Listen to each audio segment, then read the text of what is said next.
deep true crime. I'm Manny Rodriguez. In today's episode, we are diving into the story of Andreas Probst. In a shocking turn of events, a retired police chief's life was cut short in a deliberate hit and run incident. This story is very dear to my heart because I'm a bike rider.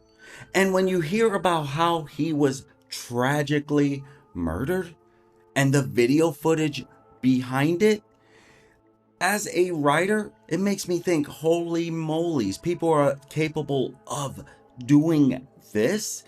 I, to me, I'm like, share the road, right? But to know that they will intentionally hurt you, kill you, and now be charged with an open murder? My friends, let's go ahead and dive into what we know. You see, there are people, let alone teenagers, that are able to mow you down with their car just for the fun of it. Let's delve into the heart-wrenching story of Andreas Probst and the events that unfolded on that fateful day.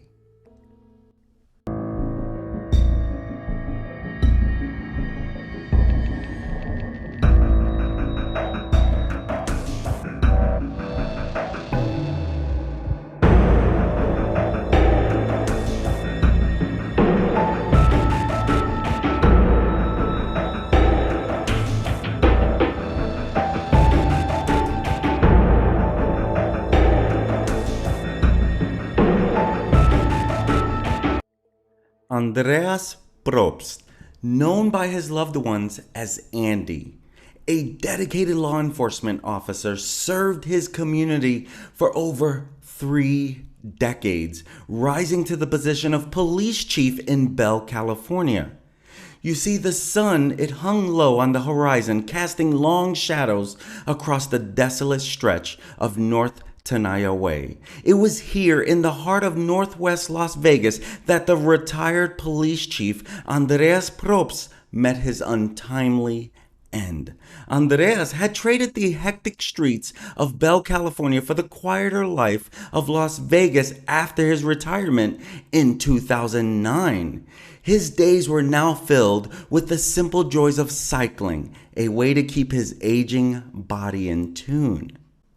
On that fateful morning of August 14th, the air was still cool as Andreas set out on his usual route. Unbeknownst to him, danger lurked in the shadows. A 2016 Hyundai Elantra driven by a 17-year-old approached him from behind. The impact was sudden and brutal. Andreas was thrown from his bike, his helmet skidding across the asphalt like a grim omen. The car, it would just flee the scene, leaving behind a life forever changed. Andreas' daughter, Taylor, she received the alert from his Apple Watch, a chilling notification of her father's fall. She and her mother, Crystal, rushed to the scene as it was 3 miles from their home. The signs were stark: a shattered bike, a displaced helmet, a forsaken phone. They knew instinctively that this was not a mere accident. Crystal, too familiar with the ways of law enforcement, she pieced together the grim puzzle. Her husband's absence weighed heavily on her heart, replaced by the cruel remnants of a crime. Now, it was then that the video emerged, the truth emerged. This video circulating like a macabre trophy. On August 29th, Las Vegas Metropolitan Police Department detectives, they learned of this video circulating on social media showing the fatal hit and run, which was taken by the teen passenger in the car. The video showed how the driver intentionally sideswiped a sedan as they traveled northbound on Tenaya. A few seconds later, the suspects observed Probst riding his bicycle. The individuals pulled directly behind Probst and ran him over as they fled the scene and laughed about it. The footage revealed a callous conversation, a question, and a chilling response. The driver asks, Ready? A cold smirk playing on his lips. Yeah, hit his ASS. That was the reply of the passenger. As he is laughing, ringing out like a twisted chorus. The world watched in horror, and voices rose in unified condemnation. Social media trembled with outrage because everyone is upset about this, as I am, demanding justice for the man who had dedicated his life to upholding the law. As the video spread, so did the collective resolve to bring the perpetrators to justice. And before long, people started sharing who was behind this, but it wasn't right away. Investigators, they wasted no time, and late August of 2023, they upgraded the charges to include open murder, underlining the deliberate nature of the attack. Detectives, after reviewing other cases, they had determined that these individuals were also involved in an additional hit and run of a bicyclist prior to killing Probst. And they continued hard. Now, Taylor Probst, the victim's daughter, joined officials at the press conference, and she said, "We are devastated by the senseless murder of Andy. Andy's life was robbed by two individuals who did not believe that lives of others matter." Now, the community, they rallied to honor Probst's memory, installing a ghost bike at the collision point, symbolizing the enduring impact of his life. His legacy lives on, not just in the memories of those who loved him, but in the hearts of a community united against the shadows of injustice. They demand answers for Andreas and for the countless others who have fallen victim to the senseless brutality of our time. The community came together, their voices ringing through the streets, demanding that the shadowy figure be found. The Las Vegas Metropolitan Department, they worked tirelessly, combing through leads, scrutinizing every scrap of evidence. The weight of responsibility hung heavily on their shoulders. They knew that this case represented more than just a crime. It was a call to uphold the very fabric of justice itself. In the midst of the investigation, the haunting video remained a central piece of the puzzle. It was analyzed frame by frame because no one understood how this could happen. And the police, they were trying to figure out how and why would anyone do such a thing, right? My picture wasn't supposed to be in there, as you can probably imagine. I did not catch that. And so as we figure this out, we want to know, like, what's going on with this world that all these kids, these teenagers, are easily doing these type of things. I mean, we see every day, if you're on Twitter, if you're on social media, what is going on outside of just these type of stories. Like, it seems like more and more kids are doing. I was watching OP Live. I don't know if you watch OP Live, but I'm watching OP Live, and even they made the comment about how teenagers seem to be doing more and more of a lot of the crimes that are being talked about in today's world. And so with that, you have to wonder, like, why does this even happen? Right? Because we do know that this is a bad world that we live in. That part is no lie. We do know that part, but we wonder, why does it continue to happen? And so here we are. The police, they were analyzing this video frame by frame. They were analyzing, like, why would this even happen in this aspect? I don't know why I'm on this thing. So my apologies on that. I messed that part up. But with that, the drivers, you can even hear as he asked that callous question, and then the passengers' chilling response. It was a testament of the dark depths humanity could sink to. Now, with this, though, we have teenagers that are capable of doing this. Was this a joyride to them? Did they think in their head, this guy, we're not going to kill him? Or did they just not care? That is where I'm trying to see, like, how deep were they trying to go in this? How deep were they in this whole thing that they were like want to take someone's life? And with this, also, it's like, why would they do this? Well, we do know that, people are who they are. And even though we hate to know it, this is why the city, they were ablaze with fervor. Community meetings were held, candles flickering in the night as citizens vowed to stand strong against the encroaching shadows. Andreas Probst had not died in vain. His memory had become a rallying cry for a city that refused to be cowed by senseless violence. And as the days wore on, the search for the passenger, it took about 5 weeks before they caught up with him.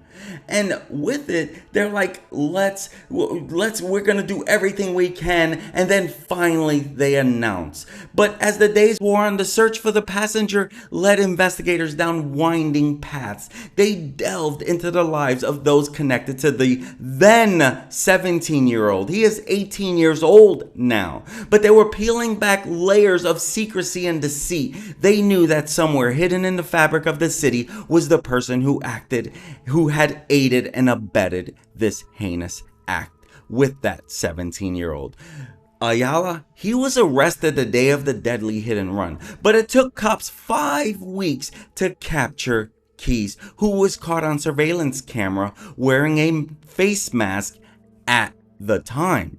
And so they were doing everything they can to find him, but they finally got the passenger on September 29th, and they placed him under arrest, and he was booked into the Clark County Juvenile Hall, where he is now facing charges for open murder. Right now, he hasn't been hit with that charge just yet.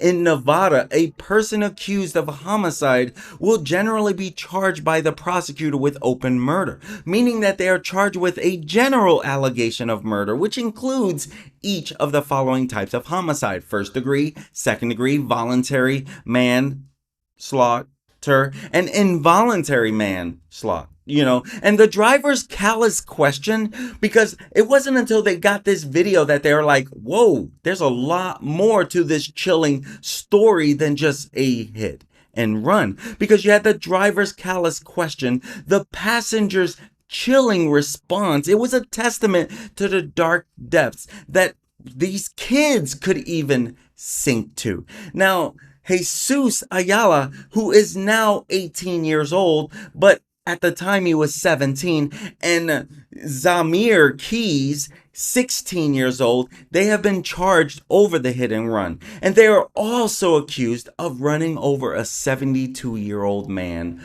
ramming him into this. And so you have Felipe on the left and you have Keys on the right. And they're accused of running over a 72-year-old man, ramming into another vehicle and stealing 4 cars that day, along with the murder of Andreas Probst. Now, Keys, he is alleged to have driven at the first hit and run. So he was said to be a driver in the first one. But the one that led to the death of Andreas, that was Jesus. Now, police say that Jesus, who has a lengthy record in the juvenile system, is suspected of driving the car that struck Probst, as I shared, and that was on August 14th, which he was actually caught that same day. And then 5 weeks later, Zamir Keys, I don't know if I'm pronouncing that right, I forgot to check that, the accused passenger, he was in the child welfare system at 8 years old. He's been through, and both of these kids have probably been through their own struggles.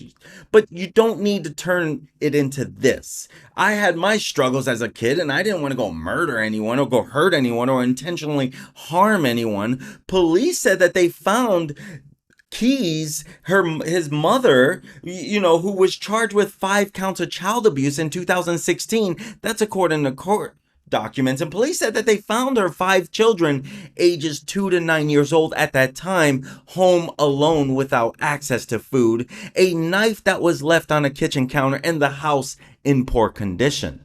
And neighbors, they reported witnessing the children left alone for extended periods of time. And the mother said that she could not find any childcare while she worked, and that's why the kids were left home alone. And she pleaded guilty to gross misdemeanor child abuse, but she later withdrew her plea after she successfully completed terms of probation and received a conviction for misdemeanor disorderly conduct. And both teens, they're expected to be moved to the adult jail in downtown Las Vegas sometime either today or tomorrow. And during a press conference that was held, here is Metro Lieutenant Jason Johansson, and he said about the video that how appalling it is as it's ramming into Probst and how it lacked morality. He said investigators were told of the video on August 29th after a high school student showed the video to a school resource officer. And so police later announced that Jesus, the driver, his charges were upgraded to murder after they saw the video. Police, they also announced that before hitting Probst, the teens intentionally struck a 72-year-old man that was riding a bike on Fort Apache Road and then intentionally ran into a white Toyota Corolla as Azuri Drive and Tenaya Way. And Johansson, he said that the bicyclist suffered injuries that were not considered life-threatening, and the man driving the Toyota was not seriously injured. Now, both of the suspects did appear in separate hearings in family court. And two of Key's relatives, they cried during his first appearance in court in front of hearing master Timothy Andrews. Now, one of Ayala's female relatives also attended his appearance before hearing master Randall Foreman, and she had to use an assistance from a translator to get her words translated in court. Now, as she was leaving, she kind of shielded her face and she held back tears as much as she can as she walked past reporters who were trying to get a comment. And now police said that they also tied these teens to at least 3 other hit and runs, as I shared with you a little earlier. And they believe the slaying of Probst, the former police chief, ended the spree. And it was after this that they were done doing the worst of the worst to everyone.